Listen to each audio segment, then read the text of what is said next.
It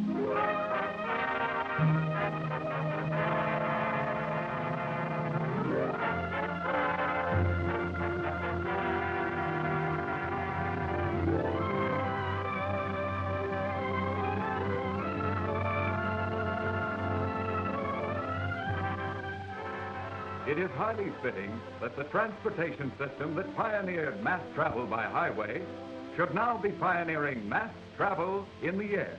The busy Greyhound terminal of today, with its luxurious super coaches, is a far cry from the original touring car, which bred the thousands of Greyhounds that have followed, each successively better. Until today, highway travelers in America ride in deep cushion comfort on schedules that offer practically doorstep service. Take a map of the United States, any part of it. Here is a typical section dotted with cities, towns, and villages. Now, watch the network of highways that connects them. No other form of public transportation has coverage like that. In fact, 54,000 communities, half of the United States, are covered only by highways. Let us trace a single Greyhound route. From Bay City down through Saginaw, Flint, Pontiac, and intermediate towns to Detroit, and on down through Monroe to Toledo and points beyond. Now then, how does Greyhound propose to integrate local air service with its bus route? Again, starting at Bay City, fast cabin helicopters will hop directly to Saginaw, Flint, Pontiac, Detroit, Monroe, and Toledo, and points beyond. Of course, other routes fly northward from Bay City and in all directions from centers like Detroit. Now, let's see how this works out. Suppose you live in Clarkston, Michigan. It's a quiet, friendly little country town with tree-shaded streets and pleasant homes. But in public transportation, Clarkston is directly connected with the outside world only by the Greyhound bus. But with fast, frequent schedules, folks around Clarkston say that's enough. Now, suppose you wanted to get to Toledo in a hurry, or Cleveland. You board the bus in Clarkston.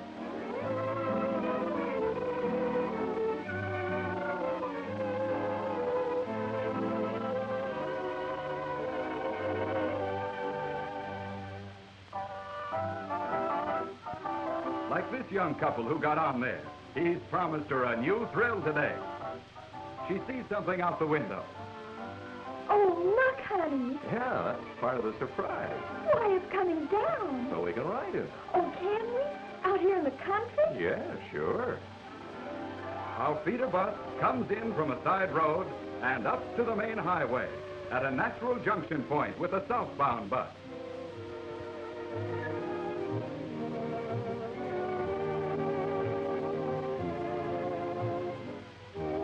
In the proposed air bus operation, the transfer of passengers will be made normally at regular bus stops.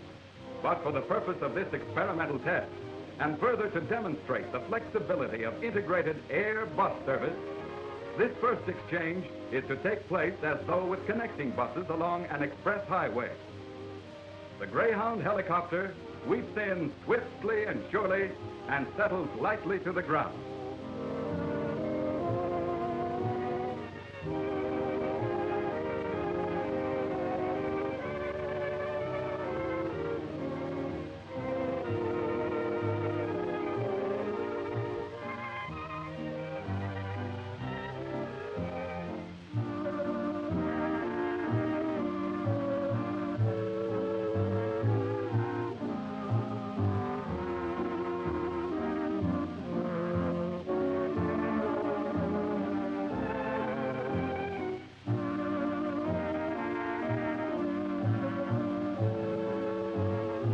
So far, there's nothing involved about this.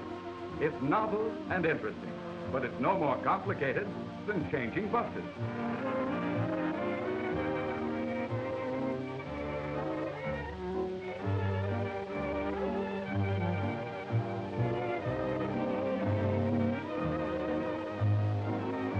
Hey, what about the baggage? Oh, yes, there's a place for that, too, just like on a bus. Meanwhile, the passengers who came in by helicopter are boarding the bus. Buses will not only bring people into combination bus and helicopter depots, but will carry helicoptered passengers on to their destinations when they lie beyond the flight stop.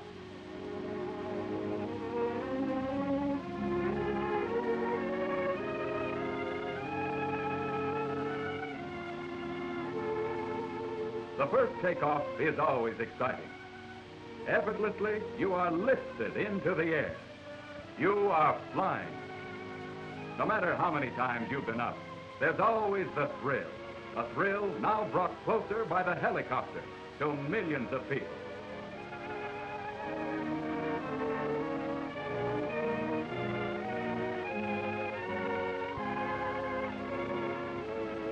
The world at your feet.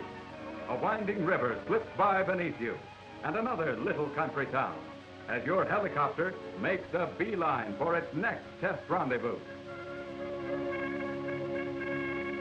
There is the spot now, beside that giant clover leaf where 3 superhighways cross. Not only an underpass and an overpass, but a middle pass. The first bus reaches the intersection. Right on time, bus number 2 rolls in. And sure enough, here comes the third. Now, where's the helicopter? There she comes. Continuing these test exchanges, they set her down this time on a little knoll. The other buses pull into position. In actual travel, had the young couple been going to Toledo, they would have set down there. Or if they'd been going to Cleveland, the helicopter would have dropped them at the Detroit airport, where the regular airlines could have carried them across the lake to Cleveland. So the helicopter will also serve as a feeder of bus and helicopter passengers to the regular airlines. But since these are only experimental transfers, our young couples get back on another bus, and in their place, these 3 young ladies next try a sample flight.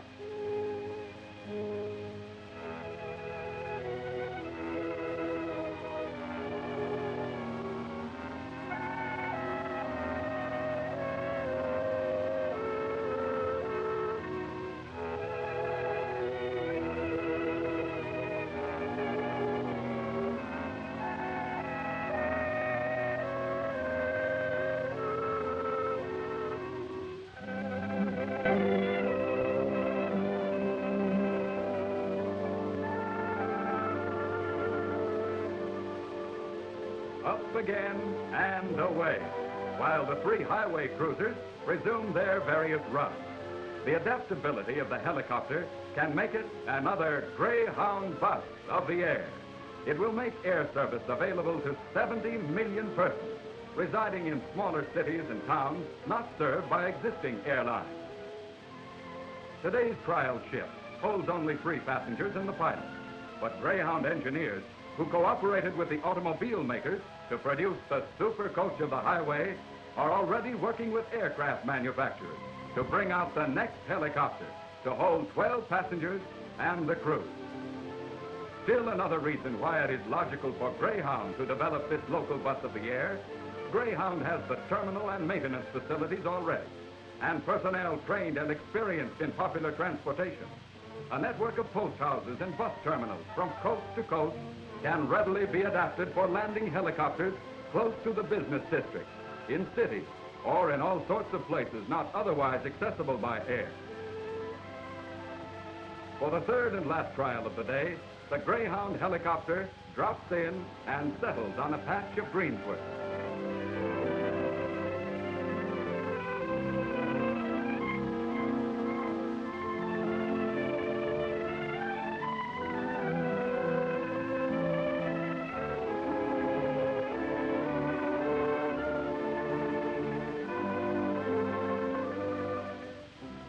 The 3 young ladies descend to the ground, convinced that they are in at the exciting beginning of a new epoch in transportation, integrated local air bus service.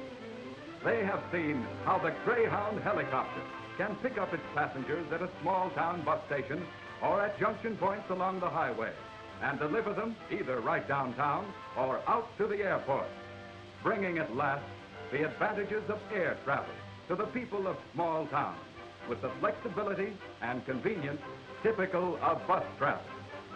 Here is one of the promises of the post-war world. not something still in the far distant future.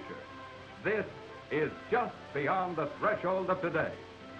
Yes, you can expect a lot, for there is a lot to expect from the Greyhound that learns to fly.